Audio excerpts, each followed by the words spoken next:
جد و جہد، اس کی کوشش، اس کی پرسویئرنس، یہ ختم ہو کر ابھری ہے، ختم ہوئی پھر ابھر گئی ہے، پھر ختم ہوئی پھر ابھر گئی ہے۔ نبوکدنضر کی تباہی کے بعد ابھر گئی، اور اس کے بعد آپ کو معلوم ہے سن 70 سے جو ڈائسپورا شروع ہوا تھا، اس کے اندر اس نے رفتہ رفتہ کرسچین ورلڈ کو اپنے تابع کر لیا ہے۔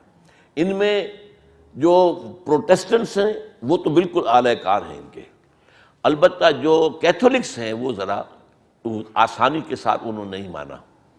لیکن یہ ہے کہ 1965 میں جو پوپ تھا جو فوت ہو چکا ہے، اس نے فتویٰ دے دیا کہ یہ یہودی جو ہیں یہ عیسیٰ کی صلیب کے ذمہ دار نہیں ہیں، بالکل، حالانکہ لکھا ہوا ہے انجیلوں میں ہے، سب ہے۔ اس وقت جو ہے ایک چھوٹی سی بغاوت بھی ہوئی ہے کیتھولک چرچ کے اندر، کہ یہ کیا تم کر رہے ہیں، یہ سارا کا سارا معاملہ ہماری بائبلز کے ساتھ، ہمارے اسکرپچرز کے ساتھ متعلق ہے۔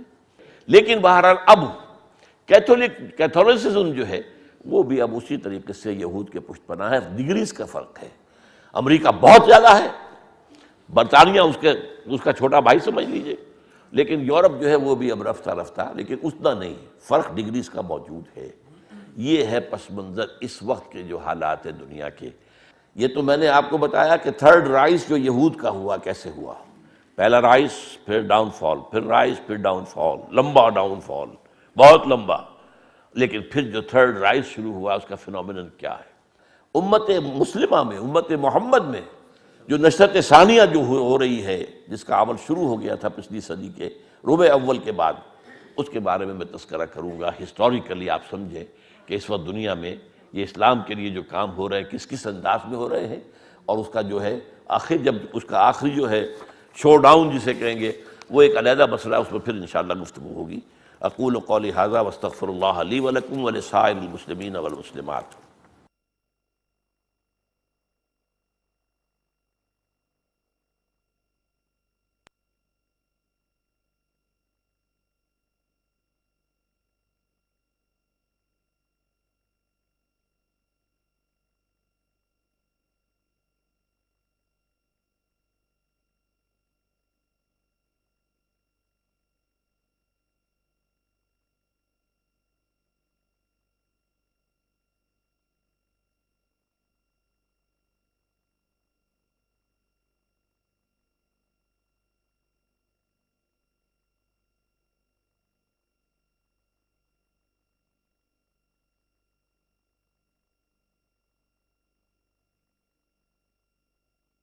نحمده ونصلي على رسوله الكريم،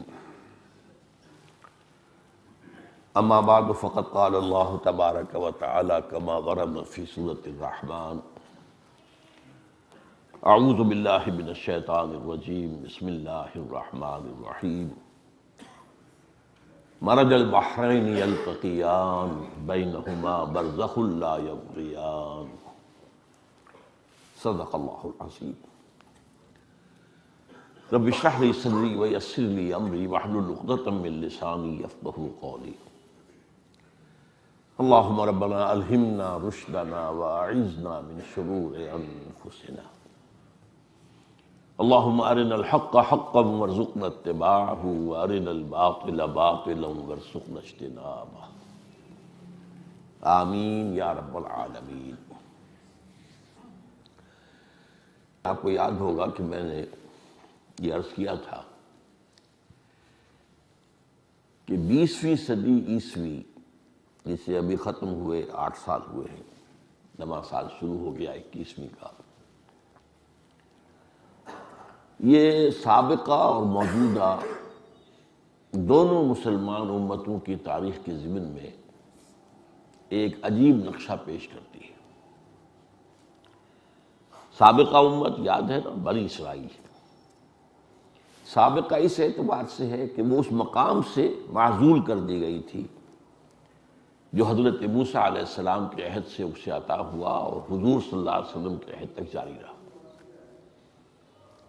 یہ ان کا 2000 سالہ دور ہے جس میں انہیں امت مسلمہ کی اللہ تعالیٰ کی طرف سے گویا کہ سرکاری حیثیت حاصل تھی۔ یہی زمین پر اللہ کے نمائندے تھے، اللہ کی کتاب ان کے پاس تھی، اللہ کی شریعت ان کے پاس تھی۔ اس کے بعد سے انہیں وہاں سے اللہ تعالیٰ نے معزول کر دیا، امت محمد اب اس کی جگہ پر آ گئی صلی اللہ علیہ وسلم۔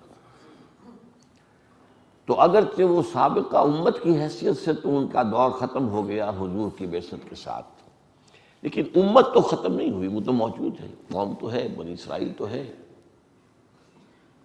لہذا اس کے بعد بھی ان کی تاریخ کا ایک دور چل رہا ہے۔ اور میں آپ سے عرض کر چکا ہوں کہ حضور کے زمانے تک ان پر دو دور آ چکے تھے، عروج کے اور دو زوال کے۔ سورہ بنی اسرائیل کے پہلے رکوع میں 3 ادوار کا ذکر ہے، پہلے دور کا ذکر نہیں ہے۔ پہلا دور عروج جو ہے اس کا ذکر یا تو آپ کو سورہ بقرہ میں ملتا ہے، حضرت طالوت کی جو جنگ ہوئی تھی جالوت کے خلاف، اور اس کے بعد ایک حکومت قائم ہوئی، حضرت طالوت کی 16 برس، پھر حضرت داؤد، حضرت سلیمان، ان کا ذکر تو قرآن میں بکثرت آیا ہے، لہذا یہاں سورہ بنی اسرائیل میں ان کا ذکر نہیں کیا گیا۔ البتہ پہلا جو دور زوال تھا اس کے 2 حصے، پہلے اشوریوں کا خاتمہ، جو اشوریوں کے ہاتھوں جو شمالی ریاست اسرائیل تھی اس کا خاتمہ، پھر کلدانیوں کے ہاتھوں جنوبی ریاست یہودا کا خاتمہ، پھر اس کے بعد ان کے اوپر ایک اور اللہ نے ان پر کرم فرمایا، انہیں توبہ کی توفیق ملی، انہوں نے اپنی اصلاح کی۔ حضرت عزیر علیہ السلام کی دعوت جو ہے خاص طور پر اس میں مرکزی اور فیصلہ کن حیثیت رکھتی ہے۔ یہی وجہ ہے کہ حضرت عزیر کو یہودیوں کے ایک گروہ نے ابن اللہ قرار دیا ہے، یہ قرآن مجید میں ہے کہ عیسائی کہتے ہیں کہ عیسیٰ ابن اللہ ہے، اور یہودی کہتے ہیں کہ عزیر ابن اللہ، عزیر ابن اللہ ہے۔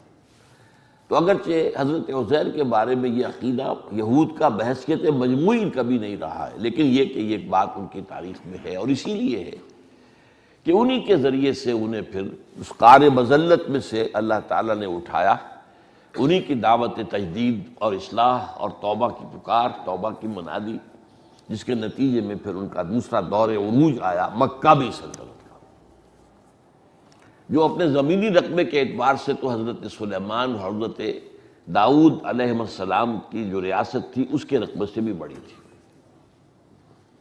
لیکن پھر ان کے بعد دوسرا دور زوال جو شروع ہوا ہے وہ 63 قبل مسیح سے شروع ہو گیا تھا۔ یہ میں اس لیے آج آپ کے سامنے اضافہ کر رہا ہوں کہ پچھلی مرتبہ اس کا بیان رہ گیا تھا۔ 63 BC میں، 63 قبل مسیح میں رومن ایمپرر پومپیائی اس نے فتح کیا اس پورے علاقے کو، اور یہاں رومن حکومت قائم ہو گئی، وہاں سے دور زوال شروع ہو گیا۔ اگرچہ وہاں کچھ عرصے کے لیے انہوں نے ایک مقامی سی آٹونومس سی یہودیوں کی بھی حکومت قائم رہنے دی، جیسے ہمارے ہاں انگریز کے زمانے میں ریاست بہاولپور ہے، نواب بہاولپور بیٹھے ہوئے، حقیقت میں تو وہ جو برٹش امپائر تھی پورا ہندوستان اس کے تحت تھا، لیکن یہ راجے مہاراجے ان کے تحت جو ہے ایک آٹونومی سی ہوتی تھی، کچھ تھوڑی سی اختیارات۔ لیکن 70 AD 70 عیسوی میں پھر جب انہوں نے ایک بغاوت کی بہت بڑی رومیوں کے خلاف، تو پھر جو ہے ٹائٹس رومی نے ان کو تہس نہس کیا، 1,33,000 ایک دن میں قتل کیے یروشلم میں، اور پھر انہیں وہاں سے نکال دیا گیا، اور وہ معبد سلیمانی یا مسجد اقصیٰ جو دوسری مرتبہ انہوں نے اپنے دوسرے دور عروج کے اندر بنا لی تھی، اسے بھی گرا دیا، وہ گرا پڑا آج تک۔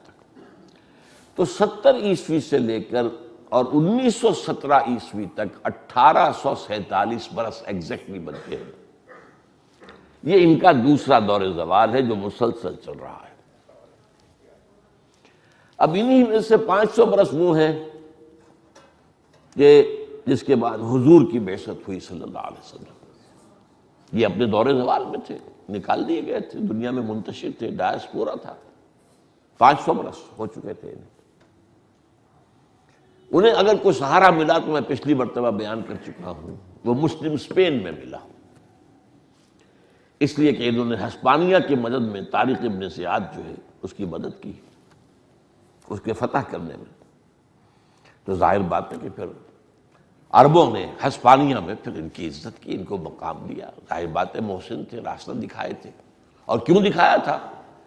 اس لیے کہ عیسائی جو ہیں شدید پرسیکیوشن کر رہے تھے، ان کی مارتے تھے، پرسیکیوٹ کرتے تھے، ذلیل کرتے تھے، لہذا انہوں نے دشمن کا دشمن دوست بن جاتا ہے۔ تو عربوں کی محبت میں نہیں، بلکہ یہ کہ وہ در حقیقت اپنے دشمن کو ذیل کرنے کے لیے انہوں نے مسلمانوں کی مدد کی۔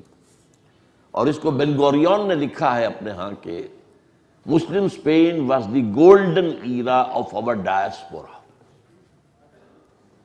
لیکن اس کے بعد بھی کئی سو برس تک عیسائی جو ہیں پھر ان کو کچلتے رہے، مارتے رہے، دباتے رہے، گھیٹوز میں رکھا یورپ میں، ان کی جو ہے کوئی عزت نہیں تھی کسی پارٹی۔ اس کے بعد جو اصل مسئلہ وہ میں تفصیل پچھلی مرتبہ بیان کر چکا ہوں۔ مسلم اسپین کی یونیورسٹیوں سے علم کی روشنی جو ہے وہ پھیلنی شروع ہوئی، اور یورپ کا جو سینٹرل یورپ ہے، فرانس اور جرمنی اور اٹلی، یہاں پر وہ علم کی روشنی پھیلی، جس کے نتیجے میں دو تحریکیں وہاں پیدا ہوئیں، تحریک اصلاح مذہب اور تحریک احیاء العلوم، رینیسنس اور ریفرمیشن۔ یہ جو روشنی کے دھارے بہہ رہے تھے اسپین سے فرانس اور جرمنی اور اٹلی کی طرف، یہودیوں نے ان میں زہر گھولا۔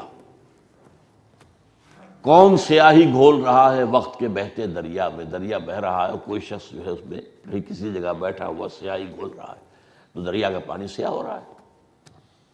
کون سیاہی گھول رہا ہے وقت کے بہتے دریا میں؟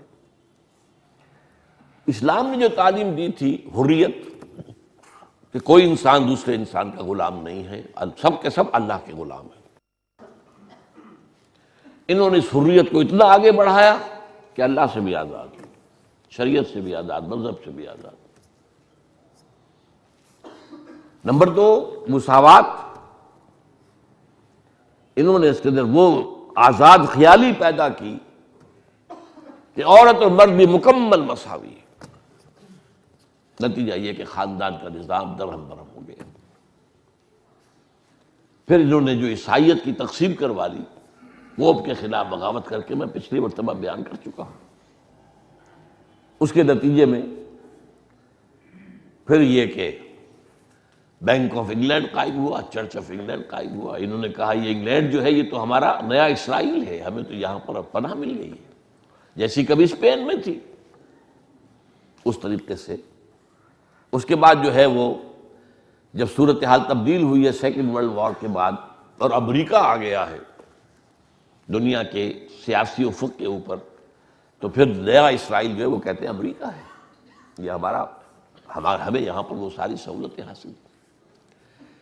یہ سارا معاملہ جو ہے ہوا ہے، لیکن 20ویں صدی سے آپ نے سوچئے کہ دو جو میں نے کہا عمل جاری رہے، ایک طرف ان پر ایک اور عذاب کا کوڑا پڑا ہے، اور وہ ہے جرمنوں کے ہاتھوں، ہالوکاسٹ۔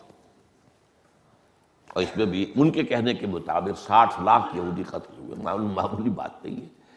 کوئی جھوٹ ہوگا، کتنا ہوگا، مبالغہ ہوگا، کتنا ہوگا، واللہ عالم۔ لیکن یہ کہ بعض لوگ کہتے ہیں یہ واقعہ کوئی ہوا ہی نہیں، تو یہ بات قرینہ قیاس نہیں ہے، ایک بہت اہم واقعہ ہے۔ اس طریقے سے اتنا بڑا جھوٹ تاریخ کے بارے میں، اور اتنا پرانی تاریخ نہیں ہے، ابھی پچھلی صدی کی بات ہے نا۔ اگر کوئی 1000 سال پرانے کی بات ہوتی تو کہہ سکتے تھے کہ کوئی داستان ہے، کوئی شاید الف لیلہ کی داستان، لیکن ان کے قول کے مطابق 60 لاکھ یہودی قتل ہوئے۔ لیکن تو میں جو کہہ رہا تھا کہ یہ پروسیس جو ہے دو طرفہ، ایک طرف تو وہ زوال اور گہرا ہو گیا، اور گہرا ہو گیا، اور اتنی بڑی سزا جرمنوں کے ہاتھ، لیکن دوسری طرف ان کے احیائی عمل شروع ہو گیا۔ یہ دو جو قرآن کہتا ہے سورہ رحمان میں، مرج البحرین یلتقیان،